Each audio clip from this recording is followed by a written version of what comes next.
Titans fired their head coach Brian Callahan yesterday after a 1-5 start to his second season as head coach. Tennessee drafted Cam Ward, we remember, with the #1 overall pick this offseason, and felt like they just were not seeing enough progress from the team. Senior offensive assistant Mike McCoy will now take over as interim coach. So this move continues, though, an alarming trend in the National Football League. You see Shefty's tweet. The last 4 quarterbacks taken #1 overall have now seen their head coach fired during their rookie campaign. The list includes Trevor Lawrence, Bryce Young, Caleb Williams, etc. So Drew Brees now joining us here on First Take, as he does every single Tuesday. And so, Drew, we'll ask you, as a former quarterback, do you think the National Football League is failing these young QBs? Yeah, look, in a lot of ways, I do, and I think the proof of that too is you watch some of these guys that you would have said had rough early stages of their careers, the Sam Darnolds and the Baker Mayfields, and the success that they're now having, in their second and third stop after they've had a chance to get some experience and maybe be in some more capable situations. At the end of the day, I really have kind of developed a formula just based on observation, for a lot of these young quarterbacks in finding success in the NFL. And first and foremost, I think a lot of these guys need about 50 high-level starts before you're going to know what you have in a quarterback. And that includes college and then at their time in the NFL. In other words, if you go draft a guy who has all this upside potential, but he only had 15 to 20 starts in college, well, guess what? You're going to have to sit around and wait 2.5, 3 seasons before you can really develop this guy. He needs those 50 high-level starts. He needs a solid veteran backup quarterback in the room with him that's going to help guide him, teach him how to be a pro, teach him about preparation. He's going to need to be in an offense that fits his skill set or can be built to his skill set. You're going to need to build the team around him. I saw a great quote from Liam Cohen down in Jacksonville the other day, just talking about a lot of the success for these young QBs is about timing and circumstance early on in their career. And that is absolutely right. Now, some guys are going to develop a little bit faster than others. Some guys are just going to be in better situations. QB's best friend, great defense, great run game, right? If your team doesn't have that, you're just putting more pressure on this kid. So at the end of the day, that's really the formula. And now you just need a patient organization, patient fan base in order to get that QB to that level that you want him to be at. Now, listen, if you're drafting the #1 overall pick, you likely don't have all those pieces in place, right? You don't have a complete team ready yet, but you seem to disagree with one Drew Brees. Why? Well, I mean, I don't think I disagree. I disagree with how we probably framed it, right? Like my issue is I think organizationally we're impatient.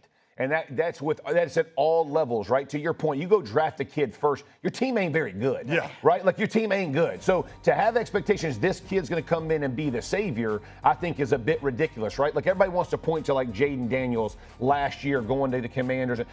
That's the exception. That is not going to be the rule. Like I played with a guy who was 3-13 this first year, Peyton Manning, and led the league in interceptions.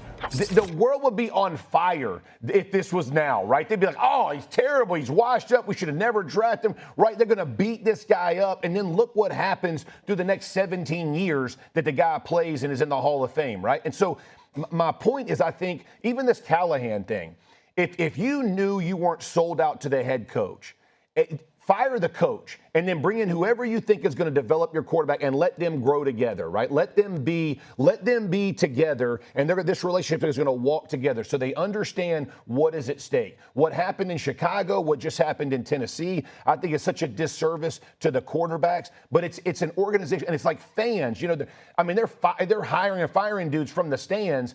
And general managers and ownership are listening. And it's like, give this thing time. It takes years to turn a organization that has been that bad where you're drafting that high around. So don't expect it to be, something that's going to happen all of a sudden. I have a big problem with it all being attributed.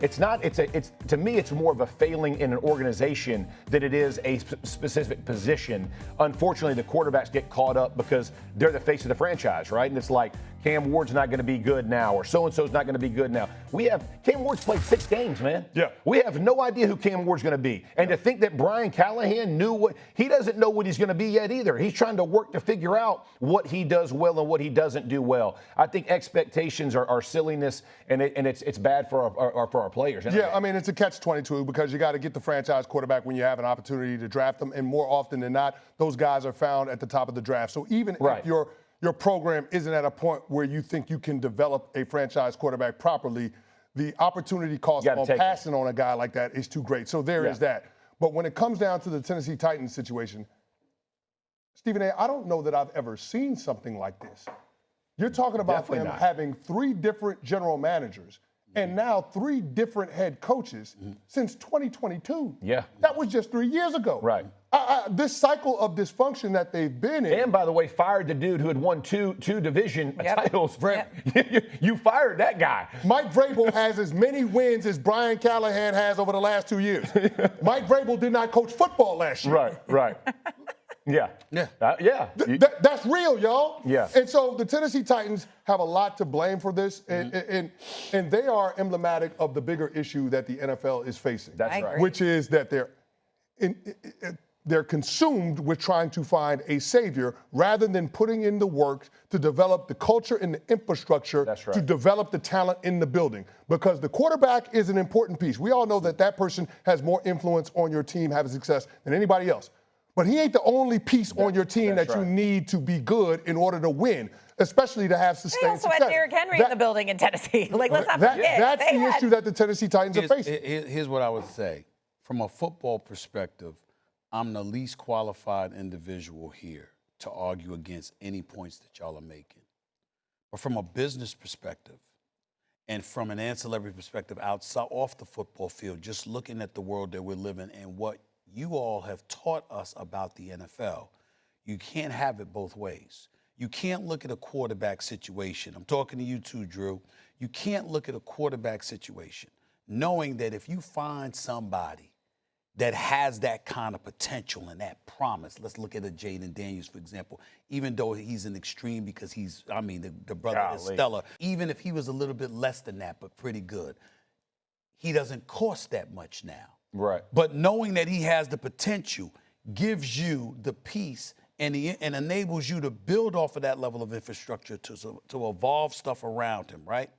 If you have a situation where it's a quarterback and it's a coach and something ain't working, you got to make that decision. You got to figure out a way. It can't, in all likelihood, it's not going to be both of them. It's rare that it's going to be both of them. In one situation, the coach is working. In another situation, damn it, you know it's the quarterback. Right. It ain't the coach, right? But sometimes you got to make that decision. Now, a place like the Tennessee Titans is a poor example because they don't seem to know what the hell they're doing. No, agreed. Nothing. I mean, when you've got 3 coaches, 3 trainer managers in the last 2.5 years, that is just pathetic. It's dysfunctional, and there is no denying that, okay? But the New England Patriots, for example, went from Belichick, you got Gerard Mayo, and then 1 year Hook and Vrabel's there, right? Right. Look at them. Look at them. Look at Drake May and look at the progress that he made from last year to this year. Yeah. We can't ignore something like that. Clearly, coaching has worked for them. Yes. Clearly, you got to find that. But sometimes that coach will expose what the other cat is lacking, but because that investment was made in that quarterback, you stuck with him until you find a different way to make a move. Right. It's all of that comes into it. It's not as simple, and I'm not trying to imply that y'all said it was, but I'm saying you're making errors because you know you've made a mistake and you're trying to correct it. Yeah. And sometimes you make it worse rather than make it better because you knew you had to do something. Yeah. It seems to be like when we talk about Jaden Daniels, Dan Quinn was hired like 4 months before they drafted Jaden Daniels. They had a chance to develop together. In the case of the Bears, obviously, you have Matt Eberflus, who we knew was a sitting duck, and then they draft Caleb Williams, and it's like, okay, we're just waiting for the wheels to fall off. Like that's the disservice because when he loses his play caller, then he loses his head coach, then he gets another play caller, then he gets another head coach, and the same thing is happening in Tennessee, right? It's going to go head coach, then they make him change his play caller, right? He fires him, he can't call it, that guy can't call it. Now we fired everybody in the building. Now who's going to call it? McCoy's going to call it. Then we're going to have another head coach. These guys got to learn offense. So now you're trying to learn 3 different systems, 3 different languages. 3 different voices. And it's a disaster. Right? So, and you're asking him to be successful. I just think it's crazy. It's tough. So, Drew, maybe you can speak from experience. How important was it for you when you got with Sean Payton and you guys were able to develop together? Look, I sit here and I look at my career. I had Sean Payton as my play caller for my entire career with the New Orleans Saints. You know, I look at Peyton Manning having Tom Moore. I look at Tom Brady having Josh McDaniels, right, for the length of time that they were together, right? That continuity is so important because at the end of the day, that becomes a relationship that throughout the week, like you are so much on the same page that I know the words that are going to come out of his mouth before they come out. And there's always that play caller intent. Like the minute that they call the play, I know exactly why they called that play. That's right. Because of the situation, who we're trying to attack, whatever it might be. So building that relationship, building that continuity is so important, not just for the development of the quarterback, but for his overall confidence in the game plan each and every week. Hey Drew, let me just say this, because I experienced this in Indianapolis with Tom Moore and Peyton Manning. But you I think like those coaches, like Sean Payton, like Drew's first ballot Hall of Fame, right? Going in, no doubt the guy absolutely played lights out. But Peyton called him into that greatness, right? Like he asked him to make things happen in certain situations, and he trusts him to go out and execute it. And if Drew's like, I don't like it, he scratches it, right? It's like this relationship they develop together, and they go, hey, I don't feel it, or this isn't, I like it better this way. They trust each other. Exactly. And the relationship they build, it's not like this all of a sudden hard line. Now, there may be some, but very few instances there are a hard line. But talk to that, like just about the relationship that you had with Peyton, about being able to go back and forth on what you like to do and vice versa. Oh, look, you become an old married couple.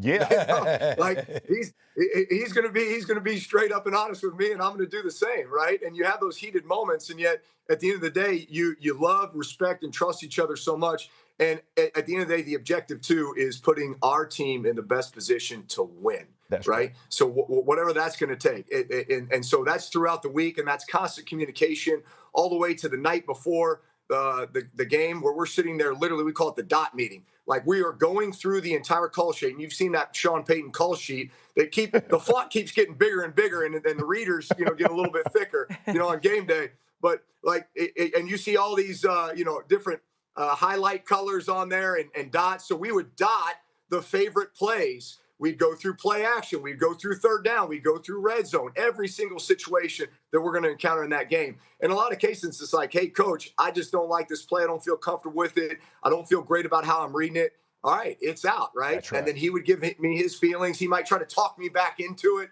like, hey, let's just simplify it by doing this. But bottom line is we were so much on the same page, same wavelength going into the game that literally – 2 words out of his mouth, and I knew the play that was being called, and I knew why he was calling it. And we'd get in critical situations in a game, 4th down. I'd come over and say, Coach, I think we should go for it. He said, you got a play you like? Yes, I do. On the flip side, come over. He'd say, hey, you want to go for it? I'd say, nah, I think we should punt it, right? Like, I think that's the right decision. Defense is playing well, right? Like, so it's just this constant communication, but trust, based on the amount of time that we've had together. Well, Drew, let me ask you this question real quick, and far be it for me to ask this, because we all know I'm not a troublemaker. I would never do such a thing. I would never do such a thing, Drew. But when we saw Sean Payton on the sidelines post-Drew Brees era, and he's in Denver, all right, whether it's a Russell Wilson or anybody, or Bo Nix or anybody else, and he's getting animated, and he's upset. What's going through a head coach's mind at that particular moment in time when he's getting all on a quarterback's you-know-what?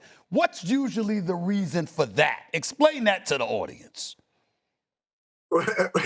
Well, sometimes it's what you did, and sometimes it's just anger at the situation, And I guess the more skins you got on the wall, the less you get screamed at, Right, I think I'd come to the sideline, and if I messed up, he knew that I knew that I messed up, right? And he'd just give me that look, and I'd give him that look like, hey, it won't happen again, Right. But no, that's part of building the relationship, I enjoy watching him and Bo right now, because I think Bo's a pretty fiery dude, and so Bo will come over and get a little fired up on the sidelines too, and might turn his back on him. And I'll tell you what, Sean Payton doesn't like that. Payton came from the Bill Parcells school, right? Which was Parcells would light all those coaches up on the sideline. Yep. And Parcells appreciated it when you would fire back at him with conviction about whatever it is that you were fired up about. So I think that's something that Sean Payton likes. Like when everyone fights. My favorite thing, I'm going to say this last thing. My favorite thing is when you would see like Drew and Sean like point to each other, right? Like after the play, before they go celebrate, right? It's like you knew it and I knew it. This was going to be 6, or this was going to be a big play. This was going to clinch it, right? And there's something about that. And I think when you cut guys off as fast as we're cutting guys off and expect things to happen so quickly, that relationship can't develop. Yeah. And it's a shame, man, because there's too many good players that are getting bypassed. Yeah, I I agree. saw way too much of that relationship between Drew Brees and Sean Payton. Yeah. I did too. I did too. That point that I saw way too much. Yeah. Week 6 of the NFL season is beyond us, okay? The top 5 teams in the National Football League. Are you watching Drew Brees? Are you watching? Yeah, you watching I'm Starting Friday? You Can't watching CC? Shae? The list is fluid, y'all. Keep that in mind. The list is fluid. Okay, let's go to number 5 on the list. Please give it to me right now. Bam! The New England Patriots, they got a quarterback. Whoa. They got a quarterback in the National Football League. They're tied to top the AFC East, okay? Drake May is balling. Vrabel is coaching. They coming with it, right? Look at everybody else going around. Where's the momentum flowing? It's flowing in this direction in New England. The Buffalo Bills are in danger of losing their supremacy in the AFC East. I'm paying attention to that. It's week 6. We got to give these teams some love. When I don't give them love, y'all complain about that. What you going to complain about now? I'm giving them some love in New England. They top 4, they top 5 right there. They ain't top 4, though. Give it to me right now. Bam! You knew I was going there, baby. Wow. My Pittsburgh Steelers. Who's atop the AFC North, okay? Who's been balling? Who's got only one loss on the season? This brother Aaron Rodgers, not mistakes. No mistakes, okay? They weren't running the football effectively before. They still need to improve on that. But damn it, I'm seeing improvement, okay? DK Metcalf, stud, walking around right there with the six-pack. And the defense, led by TJ Watt. They coming, y'all. They coming. I'm feeling it right now. I'm feeling it right now, okay? Let's go top 3. Give it to me right now, please. Bam! We gonna really debate this right here. Do we see what's going on with the Kansas City Chiefs? Do you see what's happening when they going up against teams? Just reminding everybody that they coming, and that's without Rashee Rice. He comes back now, so now he's gonna be back. Your Hollywood Brown's gonna be there. T. Kelsey's gonna be in the house. Okay, I'm just looking at them right now. I got to look at the Kansas City Chiefs and give them some love. They top 3. They just ain't top 2. I'm not gonna give these. I'm gonna give these brothers some love for you, my man. There we go. The Indianapolis coach, Daniel Jones, is an MVP candidate. I'm going to say it again. Daniel Jones is an MVP candidate. Jonathan Taylor, you can run the football. When you can run, that's what you can take on the road with you, right? If you have to. That's the Indianapolis coach right now. You told me about the 3 receivers, all doing different things and what they bring to the table. Got good coaching, too. I like what I'm seeing from the Indianapolis coach. Let's give them some love right now. We just can't make them number 1. Give it to me right here, please. The Tampa Bay Buccaneers. About time. Let me tell you something. About time. Without Mike Evans, without Godwin, with Ibuka going down, they still finding ways to win games. Who's the leading candidate for league MVP honors right now? It's Baker Mayfield. What position does he play? Quarterback. Oh, by the way, defensively, Todd Bowles is coaching them. Right? So you know that means something, okay? I'm just looking at them right now, and I'm saying this is the right order. The Bucs, the Colts, the Chiefs, the Steelers, the New England Patriots. Okay, I'm going to reserve judgment because we get to have a little fun with Stephen's A-list on his birthday today. Yeah. We get to move it around ourselves. See this touch screen over here? We could rearrange Stephen's A-list to make it right. Sorry. But we're going to go to Drew. We're going to go to Drew Brees. We got to fix this. Yeah, we're going to fix it up. So, Drew Brees, you get the floor first. Go ahead. How do you feel about the Bucs? You're familiar with them as the number 1 team on this list. I like the Bucs. I have the Bucs as number 1 too, man. They've earned it. They find ways to win. Baker Mayfield's playing outstanding. I love watching that defense. Aggressive. They're going to light you up. They don't care because they know they got one of the best QBs in the league right now. So they're going to find a way to win. So I like the Bucs 1. I like the Colts number 2 as well. They got a big challenge with the Chargers coming to town this week. We're going to see if they can hold that spot. But I've said it before. I love the way this offense is playing. I think Daniel Jones, I agree, is a MVP candidate as well. Let's see if they can keep that thing rolling. The Chiefs is a little aggressive for me at number 3. Really? I know they just had this big win against the Lions, but I cannot put them at number 3 right now. So where do you put them? They were not in my top 5. All right, we'll take They got to win. They got to win a few more before we go top 5. I actually did. I had the Niners. Oh, you did? I had the Niners, even though they just lost to the Bucs. That was a close game. I like the way Mac Jones is playing. I think they got something going. I do. All right, number 4, I actually had the Lions. The Lions, even though they just lost, I still think they're one of the best teams in the NFC, and they're a real contender. So I got them there, and then I got the Pats at number 5. Wow. I love the way Drake May's playing as well. I think Braves got these guys going. These guys are a big play offense, man. You turn on the tape, they are under center shoot as much as anybody in the league right now. Run the football, play action. He's launching it down the field. I love watching these guys play. Well, he didn't just rearrange your list. He bounced 2 teams. He went with me with 1, 2, and 5. 3 and 4, he got 2 pieces that I don't think deserve to be in there right now. No, I'm not agreeing with Drew Brees on that. Canty and Sergeant Friday. So I think we've got the consensus, the top 2 teams, the Bucs and the Colts, they belong there. Stephen A. had the Kansas City Chiefs at the 3rd spot. I got them in my top 5, but not number 3. So where would you put them? I got the Kansas City Chiefs checking in at the number 5 spot. Okay. Like, the most important thing to me is that they cleaned up all of the mistakes. Patrick Mahomes, 4 touchdowns against the Lions. They had 13 accepted penalties against the Jacksonville Jaguars in Week 5. 0 accepted penalties in the game against the Detroit Lions. They brought their A game in prime time. Kansas City Chiefs belong at 5. The number 4 team, I don't have the Detroit Lions. I don't have the Pittsburgh Steelers. I got the Seattle Seahawks. I thought about that. I thought about that. Let me tell you something. I thought about that. And you know what? Go ahead. Sam Darnold's special. He leads the league in explosive pass plays, and that defensive front hit Trevor Lawrence 17 times in week 7. Number 3 spot, I got the Denver Broncos. But the Denver Broncos, I got the Denver Broncos. Not when you win in 13-11 over the Jets. I got the Denver Broncos. Stephen A. They held Justin Fields to -10 passing yards. They got 30 sacks on the season. And I get you. And most of us That's my top 5. We got to make some switches. We got to go Colts 1, Bucs 2. That's the first major. That's not. That's you got the Colts. Number 1. They got a top 5 running and passing attack. They got a top 3 scoring defense. They're the most complete team right now in the NFL. It's fluid. They got to be 1. They only beat 1 team with a winning record. Listen, I like the Bucs at 2. Then I had the Chiefs at 3. Then I had the Niners at 4, and then the Seahawks at 5. I'm open to the Steelers being removed in favor of the Seahawks because the Seahawks beat them. I got that part. All right. The 49ers. What's this with the 49ers? I don't get that. I don't. What's They keep saying next man up, but they're going to run out of guys. That's right. They ain't got no more Fred Warner either. Well, so the Buccaneers. The Buccaneers got. They got guys coming back. They got guys coming back. The guys ain't coming back for the 49ers. They gone. All right. The Buccaneers are so banged up and still finding ways to win. So let's remove all the injury things. My problem with having the Steelers in there, they're in the worst division in football. No one has a winning record besides the Steelers. Meanwhile, the NFC North is not even on this list, and they have the best division in football. So that's all I have to say.